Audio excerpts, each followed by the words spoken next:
Hi friends, வணக்கம் and welcome to Subhashini Bhupalan Vlogs. இன்னைக்கு நம்ம சேனல்ல ஒரு சூப்பரான வீக்கெண்ட் மார்னிங் vlog தான் பார்க்க போறீங்க. இந்த மார்னிங் vlogல நான் நிறைய ஹெல்தியான ரெசிபீஸ் வந்து உங்க கூட ஷேர் பண்ண போறேன். ஸோ கண்டிப்பா ஃபுல்லா பாருங்க, உங்களுக்கு ரொம்பவே வந்து யூஸ்ஃபுல்லா இருக்கும். இது வந்து பார்த்தீங்கன்னா சாட்டர்டே மார்னிங். ஸோ காலையிலே வந்து மாவெல்லாம் அரைச்சி ரெடியாக வச்சுட்டேன் புளிக்கிறதுக்காக. ஸோ வீக்கெண்ட் வந்தாலே வந்து மாவு அரைக்கிற வேலை மேண்டேட்ரியாக கண்டிப்பாக இருக்கும். இப்போ காலையில் பார்த்தீங்கன்னா மிருத்துனுக்கும் ரேயானுக்கும் எப்பயுமே வந்து மஞ்சள் பால் தான் வந்து நாங்கள் கொடுக்கறது. ஸோ அது வந்து காலையில் ஹஸ்பண்ட் வந்து பேட்மிண்டன் போகிறதுக்கு முன்னாடி கலந்து ரெடியாக வச்சுட்டு போயிடுவார். ஸோ பசங்க வீக்கெண்டுன்றதுனால லேட்டாக தான் வந்து எழுந்து வருவாங்க. ஸோ அதனால் கொஞ்சம் நேரம் வந்து சூடு பண்ணிவிட்டு எடுத்து கொடுப்பேன் பால். இங்கே வந்து பார்த்திங்கன்னா இப்போ வின்டர் சீசன் ஸ்டார்ட் ஆனதுலேருந்து சீக்கிரமாக வந்து இருட்டிடும். அதுவும் இல்லாமல் இப்போ சில்னஸ் வந்து ஜாஸ்தியாக இருக்கிறதுனால நம்ம என்ன செஞ்சாலுமே வந்து சூடாக இருக்காது ரொம்ப நேரத்துக்கெலாம். அதனால் உடனே வந்து ஆறிடும். அதனால் ஹீட் பண்ணி சாப்பிட்ற மாதிரி தான் இருக்கும். இன்றைக்கி வந்து பார்த்திங்கன்னா நான் சாமையில் வந்து வெண்பொங்கல் வந்து செஞ்சு காட்ட போகிறேன். ஸோ இது வந்து கண்டிப்பாக நீங்களும் ட்ரை பண்ணி பாருங்கள். ரொம்பவே வந்து ஹெல்த்தியாகவும் இருக்கும். நீங்கள் ஒன் டைம் வந்து இந்த மாதிரி செஞ்சிட்டிங்கன்னு வச்சுக்கோங்களேன், அதுக்கப்புறம் நீங்கள் வந்து வேறு ஏதாவது நார்மல் ரைஸ் போட்டுலாம் செய்யவே மாட்டீங்க. உங்களுக்கு வந்து ரொம்ப பிடிக்கும் இந்த டேஸ்ட்டு. ஸோ கண்டிப்பாக ட்ரை பண்ணி பாருங்கள். நான் வந்து 1 கப் சாமை எடுத்திருக்கேன். அதை வந்து நல்லா வாஷ் பண்ணிக்கணும். அது கூட 1/2 கப் பாசிப்பருப்பு எடுத்திருக்கேன். அதையுமே வந்து நல்லா வாஷ் பண்ணிக்கலாம். இப்போ வாஷ் பண்ண பாசிப்பருப்பை வந்து குக்கரில் ஆட் பண்ணிக்கலாம். இந்த சாமையில் பார்த்தீங்கன்னா கொஞ்சம் சின்ன சின்ன கல் மண் அந்த மாதிரிலாம் இருக்கும். நான் வாங்கியிருக்கிறது வந்து அன்பாலிஷ்டு சாமை. ஸோ அதனால் வந்து நல்லா அதை கழுவிட்டு ஒரு வாட்டி வந்து ஒரு சின்ன பொடி வடிகட்டி இருக்கும் பார்த்தீங்களா, அதில் வந்து கொஞ்சம் அலசிட்டிங்கன்னா அந்த கல் மண் இருந்துச்சுன்னா கூட அதுலேயே வந்து போயிடும். இது சாமை பார்த்திங்கன்னா ரொம்ப சின்னதாக இருக்கும். அதனால் அதை வாஷ் பண்ணும்போது பார்த்து வாஷ் பண்ணணும். இப்போ நம்ம டோட்டலாக பார்த்திங்கன்னா 1 கப்பு சாமை, 1/2 கப்பு வந்து பாசிப்பருப்பு எடுத்திருக்கேன். அதுக்கு வந்து 4.5 கப்பு வந்து தண்ணி ஊற்றிருக்கேன். 4.5 கப்ஸ் வந்து தண்ணி.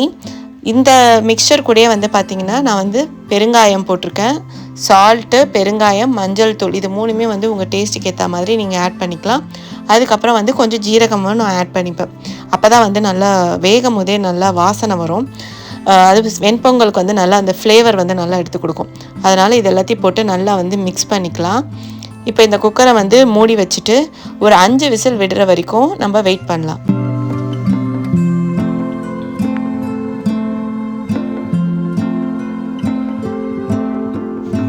இந்த வெண்பொங்கலுக்கு பார்த்திங்கன்னா அரைச்சி விட்ட சாம்பார் வந்து சூப்பராக இருக்கும். நம்ம சேனலில் வந்து நான் ஆல்ரெடி அரைச்சி விட்ட சாம்பார் ரெசிபி போட்டிருக்கேனான்ட்டு எனக்கு சரியாக ஞாபகம் இல்லை. பட் நான் அப்படியே போட்டிருந்தாலும் பார்த்திங்கன்னா நான் வந்து யூஸ்வலாக வந்து குக்கரில் தான் வந்து அரைச்சி விட்ட சாம்பார் வந்து செய்வேன். ஏன்னா ஃபாஸ்ட்டாக செய்யலாம் அப்படின்னு சொல்லிட்டு. பட் அது எங்கள் அம்மா பார்த்திங்கன்னா அதை வந்து ஓப்பன் பாட்டில் தான் கொதிக்க வச்சு பண்ணுவாங்க. ஸோ இன்றைக்கி பார்த்திங்கன்னா நான் அந்த மாதிரி ட்ரை பண்ணலாம் அப்படின்னு சொல்லிட்டு தான் பாசிப்பருப்பை வந்து நான் வேக போட்டிருக்கேன்.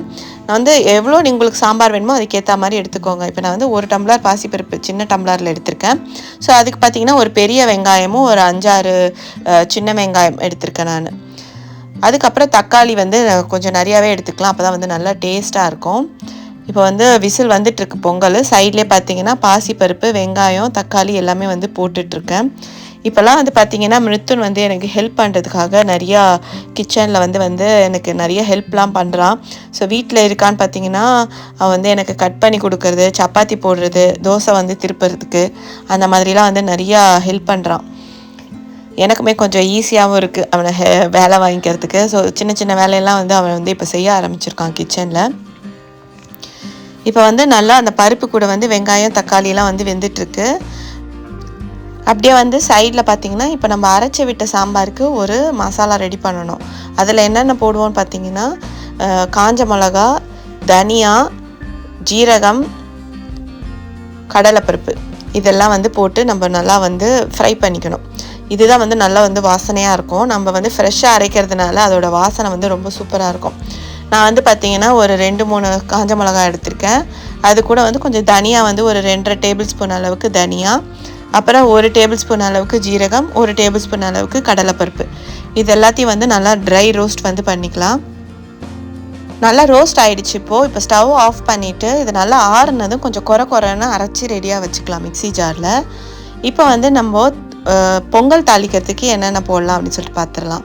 பொங்கல் பார்த்திங்கன்னா இது வந்து நான் மிளகை வந்து கொஞ்சம் நல்லா நுணுக்கிட்டு நல்லா ஒன்று பாதியமாக வந்து அதை இடிச்சிட்டு தான் வந்து போட போகிறேன். ஏன்னா வந்து பசங்க வந்து முழுசாக போட்டால் கண்டிப்பாக எடுத்து வச்சுருவாங்க. அதனால் அவங்களுக்கு சாப்பிட்ணுன்றதுக்காக நான் வந்து நல்லா வந்து அதை ஒன்று பாதியமாக வந்து அதை நுணுக்கிக்க போகிறேன். ஸோ இதில் போட்டு நல்லா வந்து இப்போ கிரைண்ட் பண்ணிக்கலாம். சைட்லேயே வந்து பார்த்திங்கன்னா கேஷ்யூ நட் வந்து நல்லா உடச்சி வச்சுருக்கேன். முந்திரி பருப்பு வந்து நல்லா உடச்சி வச்சுருக்கேன். அது கூட ஜீரகம் வந்து ஆட் பண்ணி நல்லா வந்து நெய் வந்து காய்ச்சி வீட்லேயே காய்ச்சின நெய் இருக்குது. ஸோ அதில் தான் வந்து நம்ம இப்போ தாளிக்க போகிறோம். எப்படி வந்து தாளிக்கிறதுன்னு பார்க்கலாம். இப்போ வந்து நான் குக்கரை ஓப்பன் பண்ணி காட்டுறேன். எப்படி வந்து பொங்கல் வெந்திருக்குன்னு சொல்லிட்டு பாருங்கள். நல்லா வந்து சாஃப்டாக அதோட சாமையும் பருப்பும் வந்து சூப்பராக வந்து ஒன்றா சேர்ந்து வெந்திருக்கு பாருங்கள். ஸோ இப்போ வந்து நம்ம தாளித்து கொட்டுறதுக்கு முன்னாடி வந்து நம்ம வேக வச்ச பருப்பு எல்லாமே வந்து எப்படி இருக்குதுன்னு சொல்லிட்டு பார்த்துக்கிட்டேன். அதில் வந்து கொஞ்சம் தண்ணி கம்மியாக இருந்தது, அதனால் கொஞ்சம் தண்ணி வந்து ஆட் பண்ணிட்டேன் நான் சாம்பாரில். இப்போ வந்து பொங்கல் பாருங்கள் சூப்பராக வந்து வெந்திருக்கு, கரெக்டான பதத்தில் வந்து வெந்திருக்கு. இதில் வந்து நம்ம இப்போ தாளித்து கொட்டிடலாம். அதுக்கு வந்து ஒரு பேன் வச்சுக்கோங்க. அதில் வந்து இப்போ நெய் விட்டுக்கோங்க. நெய்யில் வந்து இப்போ நம்ம நுணுக்கி வச்சுருக்க பெப்பர், ஜீரகம், கருவேப்பிலை, அப்புறம் வந்து ஒன்றும் பாதியமாக உடச்சி வச்சுருக்க கேஷ்நட் எல்லாத்தையும் வந்து ஆட் பண்ணி நல்லா வந்து ஃப்ரை பண்ணிக்கலாம். பெருங்காயம் வந்து நம்ம ஆல்ரெடி வேகும் போது போட்டிருக்கோம். வேணும்னா நம்ம தாளிக்கும் போது கொஞ்சம் வந்து ஆட் பண்ணிக்கலாம். லாஸ்ட்டாக இப்போ கருவேப்பிலை போட்டு நல்லா வந்து வதக்கிட்டு நம்ம வந்து வேக வச்சுருக்கிற பொங்கலில் வந்து இந்த வறுத்ததை வந்து போட்டு நல்லா வந்து மிக்ஸ் பண்ணிக்கிட்டோன்னா சூப்பரான சாமை பொங்கல் வந்து ரெடி ஆகிடும். ரொம்பவே வந்து ஈஸியான ரெசிபி. அதுவும் இல்லாமல் பசங்களுக்கு வந்து ரொம்பவே வந்து பிடிச்சிருந்தது சாப்பிட்றதுக்கு. ரொம்ப சாஃப்டாக இருக்கும். இந்த சாமையில் வந்து நீங்கள் பொங்கல் செஞ்சிங்கனாலே வந்து ரொம்ப சாஃப்டாக சூப்பராக இருக்கும். நிறைய பேருக்கு மில்லட்ஸ் எப்படி நம்ம யூஸ் பண்ணுறதுன்னு தெரியாமலே யூஸ் பண்ணாமலே இருப்பாங்க. ஸோ கண்டிப்பாக ட்ரை பண்ணுங்கள். ட்ரை பண்ண தான் வந்து உங்களுக்கே வந்து ஒரு அளவு எல்லாமே வந்து தெரிய ஆரம்பிக்கும். உங்களுக்கு வேகிறதுக்கு எவ்வளோ டைம் ஆகுது, எவ்வளோ தண்ணி ஊற்றலாம் அப்படின்னு சொல்லிட்டு. எனக்குமே வந்து ட்ரையல் அண்ட் எரர் தான் நிறைய நான் ட்ரை பண்ணி பார்த்தேன். அதுக்கப்புறம் இந்த அளவு வந்து எனக்கு கரெக்டாக செட் ஆச்சு. ஸோ நீங்களும் வந்து சாமை அரிசியில் இந்த பொங்கல் வந்து வீட்டில் ட்ரை பண்ணி பார்த்துட்டு எப்படி இருந்துச்சு எனக்கு கண்டிப்பாக சொல்லுங்கள். இப்போ இந்த பொங்கலுக்கு ஏற்ற மாதிரி சூப்பரான அரைச்சி விட்ட சாம்பார் வந்து இப்போ பார்த்துட்டு இருந்தோம் இல்லையா, அது எப்படியே கண்டினியூ பண்ணலாம். இப்போ வந்து பார்த்திங்கன்னா பருப்பு, வெங்காயம், தக்காளி எல்லாமே வந்து நல்லா வெந்துருச்சு. அதில் வந்து சால்ட் ஆட் பண்ணிக்கிறேன். அது கூடவே வந்து மஞ்சள் தூள், அப்புறம் நம்ம அரைச்சி வச்சுருக்கிற மசாலா பொடி இதெல்லாம் வந்து நம்ம ஆட் பண்ண போகிறோம்.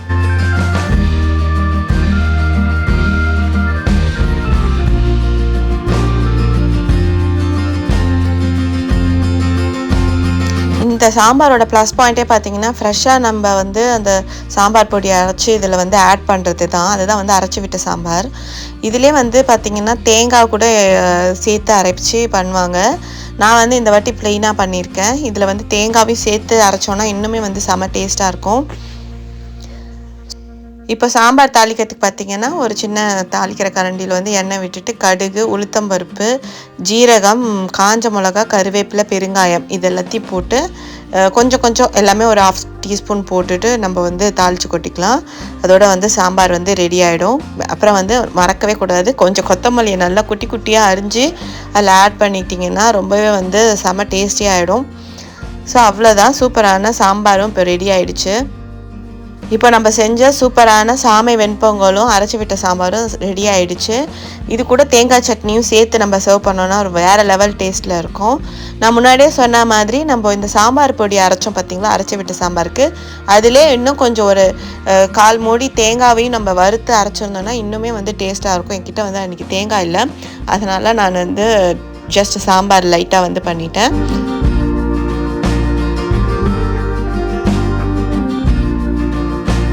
ஸோ சாட்டர்டே பார்த்திங்கன்னா ரயானுக்கு வந்து சாக்கர் கிளாஸ் இருக்கும். ஸோ அவசரமாக வந்து இந்த டிஃபன் செஞ்சுட்டு இருந்தேன்.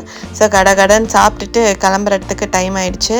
ஸோ அதுதான் வந்து சொல்லிக்கிட்டு இருந்தேன் நான் ஹஸ்பண்ட் கிட்ட, சீக்கிரமாக சாப்பிட்டு கிளம்புங்க, டைம் ஆகிடுச்சு அப்படின்னு சொல்லிட்டு. அன்றைக்கி ஈவினிங் பார்த்திங்கன்னா நாங்கள் வந்து கோயிலுக்கு போகலாம் அப்படின்னு சொல்லிட்டு கிளம்பியிருந்தோம். அன்றைக்கி சாட்டர்டே.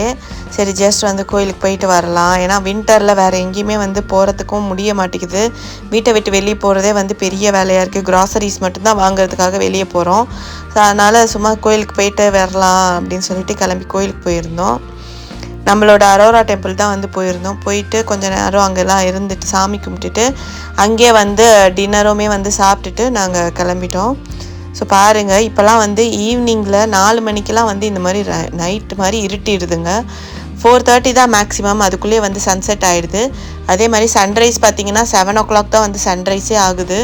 இந்த மாதிரி நம்மளுக்கு மாறி மாறி இந்த இருட்டாக இருக்கிறதுனாலே வந்து பார்த்திங்கன்னா பயங்கரமாக வந்து காலையில் எழுந்த உடனேவே வந்து கொஞ்சம் நேரத்துக்கு வந்து தலை வலிக்கிற மாதிரியே இருக்குது. அதே மாதிரி ஈவினிங்கும் அந்த ஹெடேக் மாதிரி வருது. வீட்லேயும் ஹீட்டர் ஓடிக்கிட்டே இருக்கிறதுனால நம்மளுக்குமே வந்து ஒரு மாதிரி அன்கம்ஃபர்டபுளாக தான் இருக்குது. ஆனால் வேறு வழி கிடையாது. வெளியில் பார்த்திங்கன்னா -10 -15 போய்கிட்டே இருக்குது. அந்த டெம்பரேச்சரை மெயின்டைன் பண்ணுறதுக்கு ஃபுல்லாக வந்து ஹீட்டர் ஓடிக்கிட்டே தான் இருக்கும் வீட்டில். ஆக்சுவலி நாங்கள் கோயிலுக்குள்ளே போகும்போது கூட வெதர் ஓகேவாக இருந்துச்சு, ஓரளவுக்கு நடக்கிறதுக்கு. அப்புறம் பார்க்கிங் வரைக்கும் கூட எங்களால் நடக்க முடியல, அவ்வளோ குளிர ஆரம்பிச்சிச்சு. இது வந்து பார்த்திங்கன்னா சண்டே மார்னிங்கு. ரொம்ப நாளாக வந்து பருப்பு பொடி வந்து காலி ஆகிடுச்சு, அதனால் கேட்டுக்கிட்டே இருந்தாங்க இட்லி பருப்பு பொடி. ஸோ நான் வந்து இப்போல்லாம் என்ன பண்ணுறதுன்னா கொள்ளு பொடி அந்த மாதிரி வந்து அரைச்சி வச்சுக்கிறேன். ஸோ அட்லீஸ்ட் கொள்ளு வந்து நம்மளுக்கு ஏதாவது ஒரு ஃபார்மில் வந்து சாப்பிட்டோன்னா நல்லது தானே அப்படின்னு சொல்லிட்டு இந்த கொள்ளு பருப்பு பொடி பார்த்திங்கன்னா நீங்கள் இதை இட்லி, தோசை, சாதத்துக்கு எல்லாத்துக்குமே வந்து யூஸ் பண்ணிக்கலாம். ஸோ கொள்ளு பார்த்திங்கன்னா நான் 1 டம்ளர் எடுத்திருக்கேன். நல்லா வந்து இந்த மாதிரி வறுத்துக்கணும். நல்லா கலர் எப்படி சேஞ்ச் ஆகிருந்தது பார்த்திங்களா, அந்த மாதிரி நல்லா வந்து வறுத்து எடுத்துக்கணும். நல்லா வந்து லோ டு மீடியம் ஃப்ளேம்லேயே வந்து வருங்க, அப்போ தான் வந்து ஈவனாக வந்து வறுபடும், நல்லா ரோஸ்ட் ஆகும். இல்லைனா வந்து மேலே மட்டும் டார்க் ஆகிடும், அதுக்கப்புறம் உள்ளே வந்து சரியாக வந்து வறுபடாமல் இருக்கும்.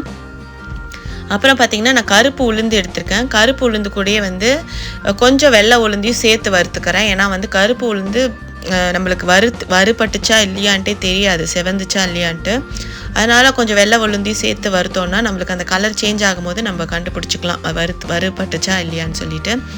ஸோ 1 டம்ளர் கொள்ளு எடுத்துருக்கிறேன், 1 டம்ளர் வந்து கருப்பு உளுந்து எடுத்திருக்கேன்.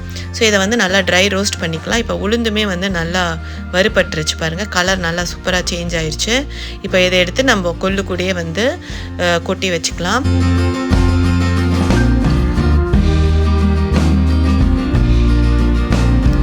இப்போ வந்து நெக்ஸ்ட்டு நான் என்ன வறுக்க போகிறேன்னு பார்த்தீங்கன்னா கடலைப்பருப்பு தான். கடலைப்பருப்புமே வந்து 1 டம்ளர் அளவுக்கு ஈக்குவலாக எடுத்துக்கணும். கொள்ளு, உளுத்தம்பருப்பு, கடலைப்பருப்பு இது எல்லாமே வந்து ஈக்குவல் குவான்டிட்டி தான் நான் எடுத்திருக்கேன். அதையுமே வந்து நல்லா கொஞ்சம் ட்ரையாக வந்து ரோஸ்ட் பண்ணிக்கலாம். கடலைப்பருப்புமே வந்து உங்களுக்கு வறுக்கிறதுக்கு ரொம்ப டைம் ஆகும், அதனால் வந்து எல்லாமே லோ டு மீடியம் ஃப்ளேம்லேயே வச்சு வருங்க, அப்போ தான் வந்து ஈவனாக வந்து வறுக்க முடியும்.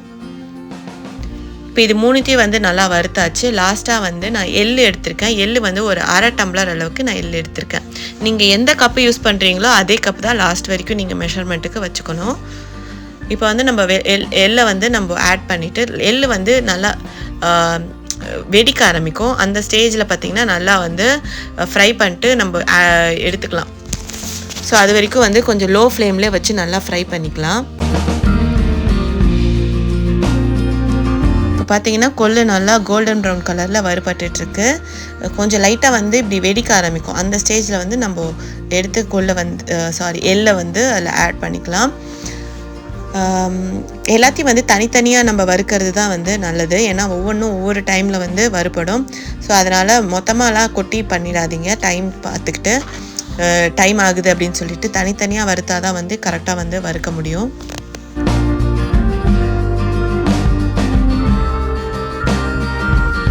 நெக்ஸ்ட்டு வந்து உங்கள் காஞ்ச மிளகா காரத்துக்கு ஏற்ற மாதிரி உங்களுக்கு நல்லா காரம் பிடிக்குன்னா நிறைய காஞ்ச மிளகா யூஸ் பண்ணிக்கோங்க. நான் வந்து ஒரு 6-7 காஞ்ச மிளகா யூஸ் பண்ணிட்டேன். அதுக்கப்புறம் ஒரு 4-5 பூண்டும் வந்து இதில் ஆட் பண்ணிக்கிட்டேன். எனக்கு வந்து காரம் வந்து கொஞ்சம் ஓரளவு கம்மியாக தான் இருக்கும், அதனால் நான் வந்து இந்த அளவு எடுத்திருக்கேன். ஆனால் நான் அரைக்கும் போது பார்த்திங்கன்னா ஒரு 2 காஞ்ச மிளகா வந்து எடுத்துட்டேன், அதனால தான் 6-7 சொல்கிறேன். வறுக்கும் போது நிறையா வறுத்தேன், ஆனால் ஆட் பண்ணும்போது நம்ம காரம் பார்த்து அரைச்சிக்கலாம் அப்படின்னு சொல்லிட்டு கொஞ்சம் நான் 2 எடுத்து வச்சுட்டேன். அதுவே வந்து கரெக்டாக இருந்துச்சு. இப்போ பூண்டு, காஞ்ச மிளகாவையும் வந்து ஆட் பண்ணிட்டோம். அதுக்கப்புறம் பார்த்திங்கன்னா 2 கைப்பிடி அளவுக்கு வந்து நான் கருவேப்பிலையை வந்து நல்லா கழுவிட்டு தொடச்சி வச்சுருக்கேன். இதை வந்து நம்ம இப்போ நல்லா ட்ரை ரோஸ்ட் பண்ண போகிறோம். இந்த கருவேப்பிலை வந்து லோ ஃப்ளேம்லேயே வந்து நல்லா வறுக்கும் போது பார்த்திங்கன்னா நல்லா வந்து ட்ரை ஆகும், கலர்லாம் வந்து சேஞ்ச் ஆகாது. பட் நல்லா பார்த்திங்கனாலே உங்களுக்கு தெரியும், நல்லா மொறுன்னு சவுண்டு வரும். அந்த ஸ்டேஜ் வரைக்கும் நல்லா வறுத்துக்கணும். இப்போ நல்லா வந்து வறுபட்டுருக்கு பாருங்கள், அதை வந்து எடுத்து இதில் கொட்டிக்கலாம். இந்த பொடி பார்த்திங்கன்னா நம்ம ரைஸ்லலாம் கூட நம்ம சேர்த்து சாப்பிட்லான்னு சொல்லியிருந்தேன் பார்த்திங்களா. அதனால் வந்து கொஞ்சம் உடச்ச கடலையும் நான் ஆட் பண்ணிக்க போகிறேன். ஒரு அரை டம்ளருக்கு கொஞ்சம் கம்மியாக வந்து உடச்ச கடலை எடுத்துகிட்டு அதையும் வந்து லைட்டாக வந்து ரோஸ்ட் பண்ணால் போதும். ஏன்னா இது சீக்கிரமாக வந்து வறுபட்டுடும் உடச்ச கடலை. அதனால் லைட்டாக வந்து ட்ரையாக ரோஸ்ட் பண்ணி எடுத்துக்கிட்டால் போதும். அடுத்து பார்த்தீங்கன்னா பெருங்காயம் வந்து நான் கட்டி பெருங்காயம் வந்து ரோஸ்ட் பண்ணிக்கணும். கொஞ்சமாக வந்து எண்ணெய் விட்டுக்கோங்க. அந்த எண்ணெயிலே வந்து இந்த பெருங்காயத்தை வந்து ஃப்ரை பண்ணிங்கன்னா அது வந்து பார்த்திங்கன்னா நல்லா வந்து உங்களுக்கு தெரியும், அது ரோஸ்ட் ஆகிறது நல்லாவே தெரியும். அதை வந்து நீங்கள் ரோஸ்ட் ஆனதுக்கப்புறம் வந்து அந்த கொள்ளு பொடிக்கு நீங்கள் வறுத்து வச்சுருக்கீங்க இல்லையா, அதில் வந்து ஆட் பண்ணிக்கோங்க. இப்போ வந்து எல்லாத்தையும் வந்து வறுத்து ரெடியாக வச்சாச்சு. இப்போ இதெல்லாமே வந்து கொஞ்சம் நேரம் வந்து ஆற விட்டுட்டு நம்ம வந்து மிக்ஸி ஜாரில் போட்டு அரைக்க வேண்டியது தான்.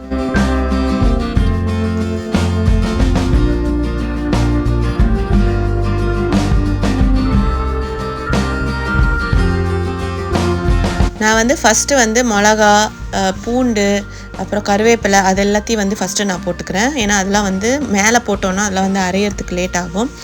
அதனால் அதெல்லாம் வந்து ஃபஸ்ட்டு நான் ஆட் பண்ணிவிட்டு அதுக்கப்புறம் வந்து பருப்பு எல்லாத்தையும் வந்து ஆட் பண்ணிக்க போகிறேன்.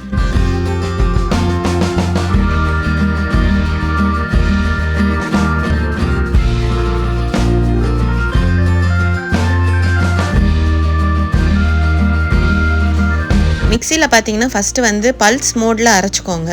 நல்லா வந்து பல்ஸில் அரைச்சிட்டு அதுக்கப்புறம் வந்து 1 ஸ்பீடு 2 ஸ்பீடில் வைங்க. எனக்கு வந்து கொஞ்சம் நரன்னு இருந்தால் தான் பிடிக்கும். ரொம்ப மாவாக அரைச்சிங்கன்னா நல்லா இருக்காது. கொஞ்சம் நரன்னு இருக்க மாதிரி இந்த மாதிரி அரைச்சி எடுத்துக்கோங்க. இந்த கொள்ளு பருப்பு பொடி எங்கள் வீட்டில் எல்லாருக்குமே ரொம்ப ரொம்ப ஃபேவரட். இட்லி தோசை கூட அட்டகாசமாக இருக்கும். கண்டிப்பாக ட்ரை பண்ணி பார்த்துட்டு எப்படி இருந்துச்சுன்னு எனக்கு கமெண்ட் செக்ஷனில் சொல்லுங்கள்.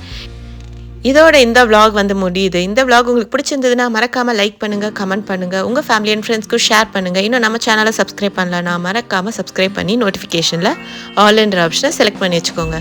அடுத்து ஒரு சூப்பர் இன்ட்ரெஸ்டிங்கான வீடியோவோட நான் உங்களை எல்லாருமே மீட் பண்ணுறேன். until then bye, take care, thank you.